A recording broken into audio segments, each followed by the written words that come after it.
Good morning dear students.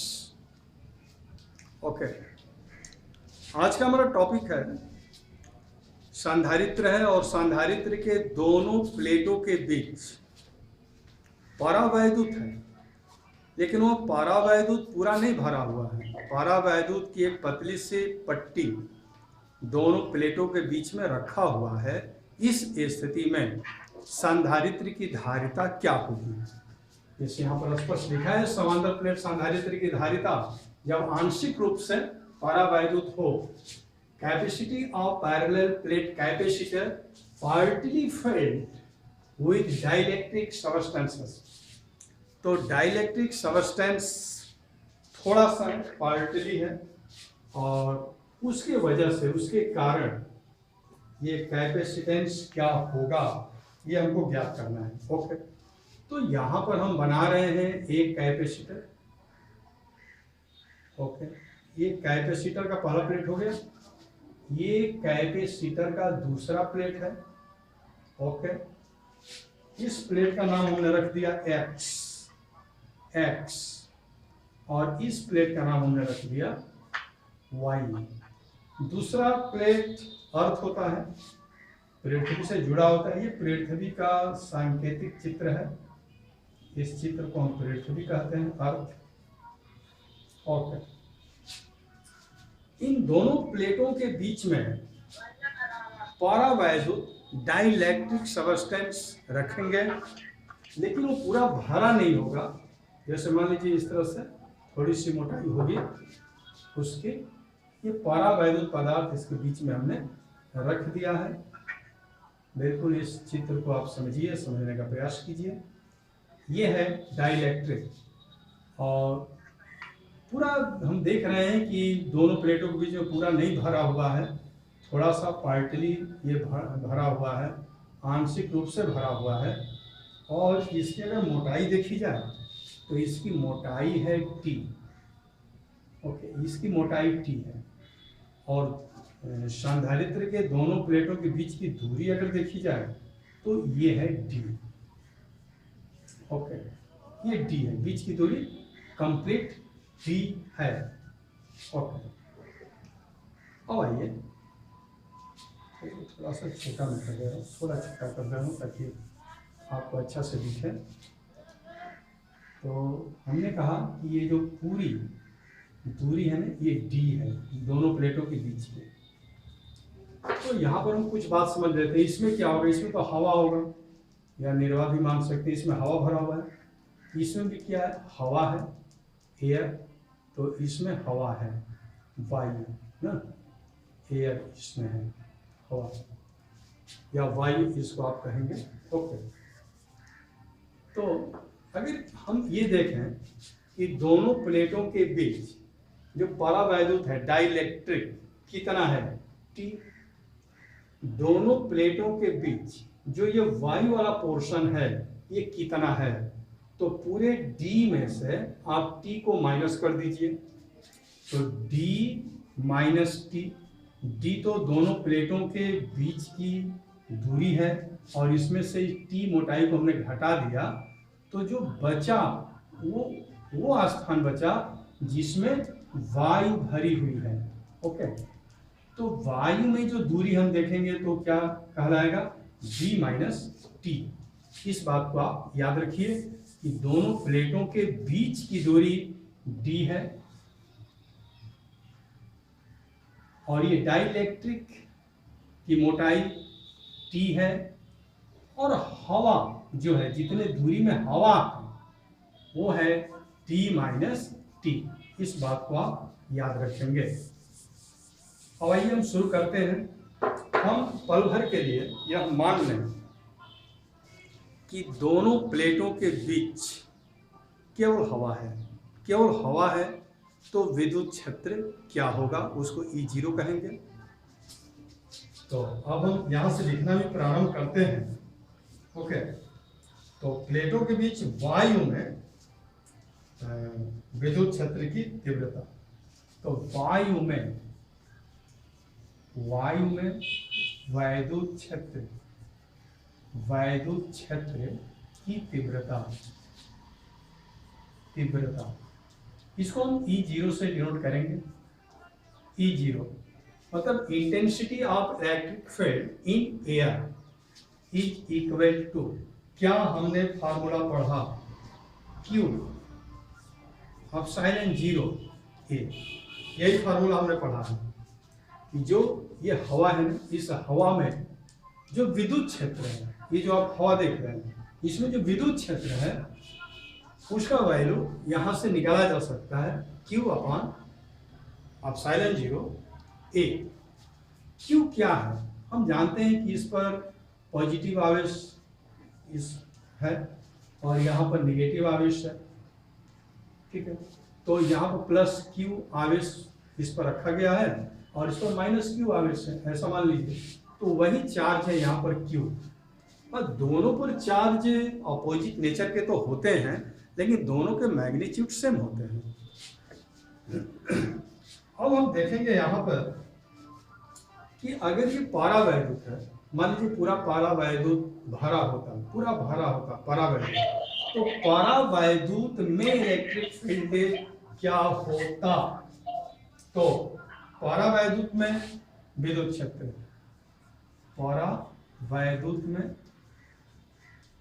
परावैद्युत में वैद्युत क्षेत्र की तीव्रता, वैद्युत क्षेत्र निकालेंगे हम, मतलब इलेक्ट्रिक फील्ड इन डाइलेक्ट्रिक E। तो डाइलेक्ट्रिक में इलेक्ट्रिक फील्ड क्या होगा, E इज इक्वल टू, अगर हम मान लेंगे डाइलेक्ट्रिक कांस्टेंट यहाँ पर K है, तब यहाँ पर फॉर्मूला होगा Q upon K epsilon 0 A। तो आप यहाँ पर दो फार्मूला यहाँ पर देख रहे हैं, E0 हवा में विद्युत क्षेत्र की तीव्रता इलेक्ट्रिक फील्ड, और E is equal to Q upon K epsilon 0 A। इस पट्टिका में ये जो डाइलेक्ट्रिक है, इसके अंदर विद्युत क्षेत्र E इतना होगा, ये हमने देखा। अब आइए हम बात करते हैं पोटेंशियल डिफरेंस की, हम बात करते हैं विभवांतर की। तो हवा में विभवांतर कितना होगा और इस पट्टिका में विभवांतर कितना होगा। विभवांतर का फार्मूला इस संदर्भ में आपने देखा है, V इक्वल टू ED ना, कहाँ से लिया गया ये फार्मूला, हम फार्मूला पढ़े थे, E equal to V upon D। जैसे यदि दो प्लेट है, दो प्लेट के बीच विभवांतर पोटेंशियल डिफरेंस V है और दोनों प्लेट के बीच की दूरी D है, तो V upon D electric field बनाता है, ये इलेक्ट्रिक फील्ड का फार्मूला है। तो यहाँ से हम लेते हैं V is equal to ED। तो इस बात को आप याद रखिए कि अगर हमें पोटेंशियल डिफरेंस विभवांतर निकालना है तो उस स्थान का विद्युत क्षेत्र हमको चाहिए और वह विद्युत क्षेत्र कितने दूरी में है। अगर दोनों का मल्टीप्लाई करते गुणा करते हैं तो फिर हमें विभवांतर प्राप्त हो जाता है। तो यहाँ पर हम देख रहे हैं कि दो स्थिति यहाँ पर दिख रही है, एक तो हवा और दूसरा पट्टिका। तो हवा में हम देखेंगे कि विभवांतर क्या होगा और पट्टिका में विभवांतर क्या होगा, दोनों को जोड़ देंगे तो संधारित्र के दोनों प्लेटों के बीच कुल विभवांतर प्राप्त हो जाएगा। तो आइए एक एक करके हम यहाँ पर देखते हैं। तो यहाँ अगर हमें विभवांतर निकालना हम चाहते हैं इस फार्मूले के थ्रू, तो फार्मूला ये हो जाएगा V ना 0 हवा में, तो E0 और D। ओके, तो हवा में तो V0 हो गया विभवांतर, हवा में E0 हो गया वैद्युत क्षेत्र, और हवा में दूरी कितना हुआ, तो पूरे इस D में से T को घटा देंगे तो हवा में दूरी हो जाएगा, यानी कि हवा में दूरी है D माइनस T ब्रैकेट में। तो आप ये देख रहे हैं हवा में विभवांतर, हवा में विद्युत क्षेत्र और हवा में दो प्लेटों के बीच की दूरी। ओके, तो यहाँ से V निकालेंगे तो क्या करेंगे, जैसे V0 हो गया इज इक्वल टू E0 का स्थान पे वैल्यू हम रखेंगे। ओके, तो चलिए V0 ही हम इसको कर देना, ये V0 हो जाएगा कब, जबकि आप E0 में D माइनस T से गुणा कर देते हैं।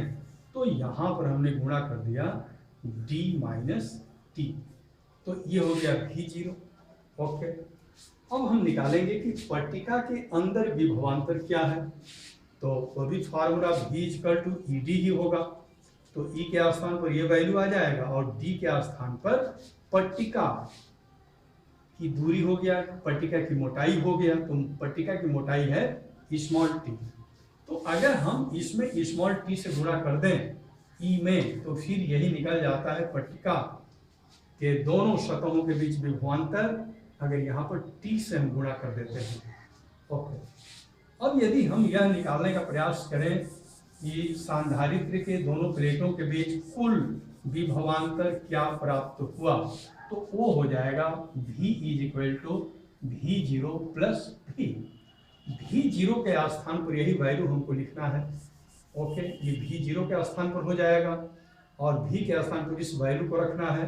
तो चलिए V0 के जगह पर हमने लिख दिया Q / ε0A और D - T। ठीक है, ये तो V0 के स्थान पर हो गया। अब आइए प्लस V के स्थान पर हम लिखेंगे इस फार्मूले को Q / K ε0A और यहाँ पर हो गया T। तो ये आपने देखा कि टोटल विभवांतर दोनों प्लेटों के बीच का टोटल विभवांतर, तो ये था V0। ओके, और यहाँ पर थोड़ा सा लेटर चेंज कर देना चाहिए, जैसे मान लीजिए इसको हमने डैश कर दिया। Okay, V0 + V। ये V डैश क्या हो गया? V डैश हो गया कुल विभवांतर। तो थोड़ा लेटर्स को चेंज कर देना चाहिए। अब यहाँ पर आ जाइए V डैश दोनों प्लेटों के बीच कुल विभवांतर है। यहाँ पर अगर हम चाहे कॉमन लेना तो क्या कॉमन ले सकते हैं? Q / ε0A, ये कॉमन हो जाएगा भाई। तो कॉमन होगा तो ये तो बच जाएगा ना D - T। ओके, और क्या बचेगा? Q / ε0A कॉमन है, तो यहाँ पर हो जाएगा T/K, जहाँ K डाइलेक्ट्रिक कांस्टेंट। तो ये हमने V डैश निकाल लिया है दोनों प्लेटों के बीच। अब सवाल ये उठता है कि हम निकाल क्यों रहे हैं? तो ये हम निकाल रहे हैं सांधारित्र की धारिता निकालने के लिए, क्योंकि सांधारित्र की धारिता में तो V आता है, C = Q/V। तो उस V के स्थान पर वैल्यू रखने के लिए ये हमने निकाला जो V डैश है। अब आगे हम बढ़ते हुए ये हम लिखेंगे कि सांधारित्र की धारिता, कैपेसिटेंस ऑफ कैपेसिटर, अगर C मान लिया जाए C, तो क्या होगा? Q/V डैश हो गया। ओके, V डैश के स्थान पर ये वैल्यू हम पुट करेंगे तो क्या हो जाएगा? Q और V डैश की जगह पर यही वैल्यू हम रखने जा रहे हैं। ठीक ना? तो चलिए इसी को हमने रख दिया, ऐसे ही कर दीजिए। ओके, Q C = इसको हमने हटा दिया। तो ये आ गया आपका फार्मूला इस तरह से। अब C = क्या होगा? देखिए, अगर हम इसको ऊपर लेकर चले जाएं, ऊपर लेकर चले जाएं तो ये उल्टा हो जाएगा, ε0A Q हो जाएगा। तो ये तो चला गया ऊपर, तो ऊपर गया तो यहाँ उल्टा हो गया। अब Q और Q कैंसिल हो गया, तो बचा क्या? यही हमारा फाइनल ये फार्मूला प्राप्त होता है ε0A। ओके, यहाँ है ε0A। ओके, अपॉन क्या होगा? अपॉन हो जाएगा D - T। यहाँ से मैं लिख रहा हूँ D - T + T/K। ये है हमारा मेन फार्मूला। अगर सांधारित्र के दोनों प्लेटों के बीच में आंशिक रूप से पार्शियली परावैद्युत पदार्थ भरा हो तो उसका ये होता है formula C = ε0A D - T + T/K। ये फार्मूला प्राप्त हुआ। ओके, आइए इस फार्मूले से बहुत सारी स्थितियों के बारे में हम जानने की कोशिश करेंगे। तो ये फार्मूला तो आपको याद रखना होगा, लेकिन कुछ विशेष स्थितियां आप जानते हैं धारिता का मात्रक होता है फारेड। धारिता का मात्रक होता है फारेड। तो इसका मात्रक कारक लिख लेना चाहिए। और विभिन्न स्थितियों के बारे में थोड़ा हम चर्चा करने वाले हैं। जैसे पॉइंट नंबर 1, यदि प्लेटों के बीच पूरा ना परावैद्युत पदार्थ भरा हो, ये जो परावैद्युत पदार्थ है पूरा भरा हो यहाँ तक, तो हम क्या कहेंगे, D = T। यहाँ पर देखा जाए तो D के बराबर T नहीं है, कम है, लेकिन जब ये पूरा फैला देंगे तो D माने पूरा ये जो स्पेस है D, ये T से भरा होगा, तो वहां पर हम कह सकते हैं D = T। तब फार्मूला क्या होगा, तो उस स्थिति में फार्मूला हो जाएगा C = इस पर तो कोई परिवर्तन नहीं होगा, एप्सिलॉन 0 है, लेकिन यहाँ पर D है और माइनस यहाँ पर भी D = T है या T = D है, तो अगर यहाँ पर आप D लिख देते हैं तो ये 0 हो जाएगा, ठीक है। और यहाँ पर क्या हो जाएगा, यहाँ पर D हो जाएगा, क्योंकि D तो T के बराबर हो चुका है भाई। T = D के D = T के बातें कही है, तो T के जगह पर D हो जाएगा, और ये तो D - D 0 हो गया, तो यहाँ हो जाएगा D/K। ओके, अब इसको ऊपर आप ले जाते हैं तो ये उल्टा हो जाएगा और K/D हो जाएगा, तो यहाँ पर हो जाएगा K और यहाँ हो जाएगा D। यही फार्मूला कल हम लोगों ने पढ़ा था सांधारित्र की धारिता का, C = K/0A/D, ये फार्मूला प्राप्त होता है। आइए अब दूसरी स्थिति हम देखें, और दूसरी स्थिति कब प्राप्त होती है। मान लीजिए परावैद्युत न हो, ये परावैद्युत जो रखा गया है ये न हो, एब्सेंट हो, तो T बराबर क्या हो जाएगा, 0 हो जाएगा। तो C = ε0A। अब D में से क्या घटेगा, 0 घटेगा, तो क्या बचेगा D। ओके, प्लस, और यहाँ पर क्या हो गया 0, और 0 में K से डिवाइड करेंगे क्या होगा 0, यानी कि ये हो गया ε0A/D। ये फार्मूला आया था जब सांधारित्र के बीच में केवल हवा हो, तो उस स्थिति में उसकी धारिता क्या होती है, तो ये फार्मूला कल हम लोगों ने पढ़ा था, C = ε0A/D। अब आइए आगे बढ़ते हैं इसको लेकर। अच्छा, दोनों ठीक है। और आगे तीसरी स्थिति की हम बात करते हैं। अगर ये जो पट्टिका डाला गया है परावैद्युत का पट्टिका है, और अगर ये पट्टिका परावैद्युत का न होकर ये चालक का हो, मतलब ये कंडक्टर हो, तब क्या होगा ना, कंडक्टर के लिए परावैद्युतांक डाइलेक्ट्रिक कांस्टेंट K = होता है, याद रखें। कंडक्टर के लिए, चालक के लिए, तो कंडक्टर के लिए K क्या होगा, इन्फिनिटी। तो इस स्थिति में अगर यहाँ पर हम मान लीजिए तांबे का कोई मोटा प्लेट रख दें, या लोहे का कोई मोटा प्लेट रख दें, या एल्युमिनियम का कोई मोटा प्लेट रख दें, तो उस समय क्या होगा, क्योंकि तांबा, लोहा, एल्युमिनियम ये सब क्या है, सब चालक हैं, कंडक्टर्स हैं, और कंडक्टर्स को हम रखते हैं तो उसकी कैपेसिटेंस इन्फिनिटी हो जाती है। ओके, तो इस स्थिति में क्या होगा, यहाँ पर आप देख सकते हैं उसका कैपेसिटेंस C = ε0A। इस पर तो कोई प्रभाव पड़ेगा ही नहीं, लेकिन D-T है तो रहेगा। Okay, D-T। यहाँ पर क्या होने वाला है, देखिए K तो इन्फिनिटी हो गया, इन्फिनिटी को ऊपर ले जाएंगे तो 0 हो जाएगा ना, तो बस फार्मूला क्या हो, यही बचा।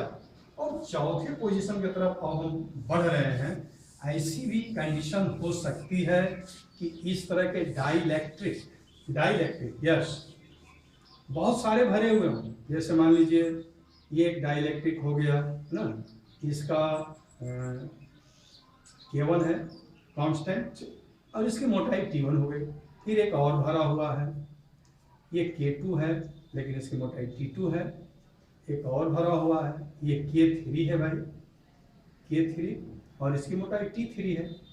इसी तरह से एक और भरा हुआ है, ये K4 हो गया, और इसकी मोटाई T4 हो गया। ऐसा भी कंडीशन हो सकता है। तो अगर इस तरह का कंडीशन हो तब हमारा फार्मूला क्या होगा, तो आज ये देखिए C = ε0A, ये तो रहेगा ही, ये है D ना, तो D में से माइनस होगा, क्या माइनस होगा, T1 माइनस होगा, प्लस T2 माइनस होगा, प्लस T3 माइनस होगा, जितना भी हो, क्योंकि T को तो माइनस करना है ना, तो T1 भी माइनस होगा। भाई देखिए ये जो हवा, ये जो है ना, ये पूरा D है, और डी में से हमको टी माइनस करना है, तो T1 माइनस होगा, T2 माइनस होगा, T3, T4, T5 जो भी हो, ये सब माइनस हो जाएंगे। उसके बाद क्या होता है फार्मूला हमारा, ये देखिए यहाँ पर प्लस लिखा हुआ है, ओके, हम यहाँ पर प्लस लिखेंगे।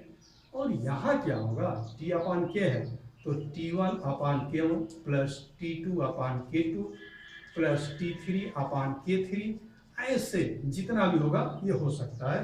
तो इस तरह से फार्मूले में चेंजिंग होती है। लेकिन अब प्रश्न यह उठता है कि अगर पूरा संधारित्र ही परावैद्युत से, भिन्न भिन्न परावैद्युत से भरा हुआ हो, पूर्ण रूप से ये भरा हुआ हो, तब क्या होगा? ठीक है भाई, तो आ जाइए, C is equal to epsilon 0 A। अच्छा, D में से पूरा ये निकल गया ना, खत्म हो गया ये पूरा, D में से पूरा ये T निकल गया ना, खत्म हो गया, तो 0 बचेगा यहाँ पर। और यहाँ पर क्या होगा, T1 अपान K1 प्लस T2 अपान K2 प्लस इसी तरह से प्लस Tn अपान Kn, जहां तक ये पट्टिका भरी हुई हो। इस तरह से ये फार्मूला प्राप्त होता है। ठीक है, रनिंग आउट का समय हो गया है। ओके, तो इस समय कृष्ण जन्माष्टमी बड़े धूमधाम से मनाई जा रही है और हमारी आसपास पड़ोस में भी कई जगह भगवान कृष्ण का जन्मदिन मनाया जा रहा है। इस वजह से कुछ अगल बगल में गीत गाने हो रहे हैं, संगीत बज रहे हैं, कुछ डिस्टर्बेंस महसूस हो रहा है।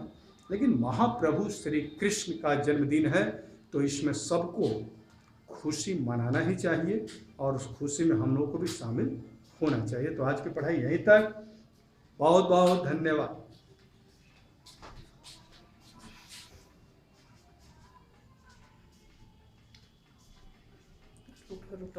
के बारे में काफ़ी विस्तृत चर्चा हम एसएन सिंह लाइव क्लास में कर चुके हैं। यदि आप भी लाइव क्लास ज्वाइन करना चाहते हैं तो मेरे व्हाट्सएप नंबर 96 16 72 78 46 पर अपना नाम व क्लास सेंड करें। SN Singh live class Zoom app पर चल रहा है। मेरा ID 5563633017 तथा पासवर्ड QWERTY @123 है। धन्यवाद।